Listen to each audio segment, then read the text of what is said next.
Píldoras de Fe, un ministerio de la Iglesia Anglicana. 1 Timoteo 3, versículos 1 al 9. Hermano, es cierto que aspirar al cargo de obispo es aspirar a una excelente función. Por lo mismo, es preciso que el obispo sea irreprochable, que no se haya casado más de una vez, que sea sensato, prudente, bien educado, digno, hospitalario, hábil para enseñar, no dado al vino ni a la violencia, sino comprensivo, enemigo de pleitos y no ávido de dinero, que sepa gobernar bien su propia casa y educar dignamente a sus hijos. Porque, ¿cómo podrá cuidar de la Iglesia de Dios quien no sabe gobernar su propia casa? No debe ser recién convertido, no sea que se llene de soberbia y sea por eso condenado como el demonio. Es necesario que los no creyentes tengan buena opinión de él, para que no caigan en el descrédito ni en las redes del demonio. Hola a todos, queridos hermanos y hermanas en Cristo, seguidores de Radio Anglicana. Soy el reverendo Francisco Javier Alonso, rector de la Iglesia Episcopal del poderoso Salvador de Vigo. Aquí tenemos un relato maravilloso que compete, entre otras cosas, primero a las virtudes, a ese perfil, llamaríamos hoy, que necesita el supervisor de la Iglesia, el obispo, y entre otras condiciones nos habla precisamente de ser hombre de una sola mujer y de saber educar y cuidar bien de sus hijos y de su casa. Entronca con lo que es precisamente el celibato.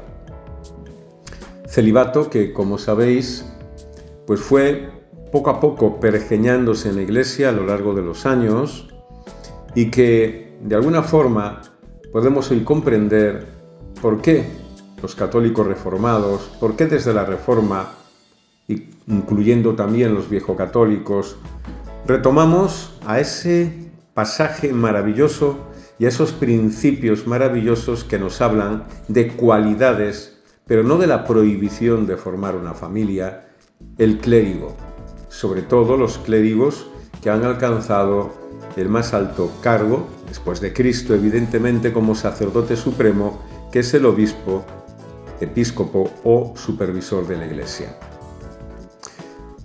En el Concilio de Trento, entre otras cosas, como sabéis, que fue uno de los más influyentes y su importancia histórica, se definieron muchísimos aspectos. Entre ellos se dejó claro el celibato prohibiendo el casamiento de sacerdotes, la afirmación, entre otros, también de la supremacía de la autoridad papal, pero ya venía desde antes pues este tipo de debate, de ir acercándose poquito a poquito a esa preocupación que empezó a producirse sobre todo a partir del siglo XI en la Iglesia. La preocupación con el celibato empezó a cobrar fuerza a partir del siglo XI. Papas como León IX y Gregorio VII temían por la degradación moral del clero, de modo que el celibato acabaría siendo instituido a través de dos concilios de Letrán, el primero en 1123, el segundo en 1139, y ya posteriormente quedó ya definido de forma absoluta en el ya mencionado Concilio de Trento.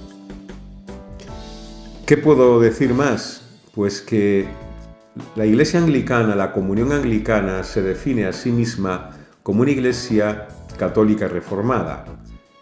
Y yo diría más que la Reforma es la Iglesia de Cristo desde sus orígenes, porque se centra en lo que son las Escrituras, la tradición, obviamente, y la razón.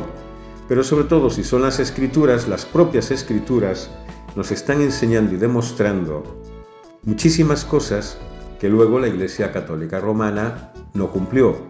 Por lo tanto, más que denominarnos reformados, deberíamos denominarnos de la Iglesia original de Cristo, que está basada y fundamentada en todo lo que está en las Escrituras. No ha habido ningún añadido posterior que tuviese que tergiversar, cambiar o deslucir la doctrina original de los Santos Padres. Que tengáis todos un maravilloso día y que el Señor os bendiga a todos.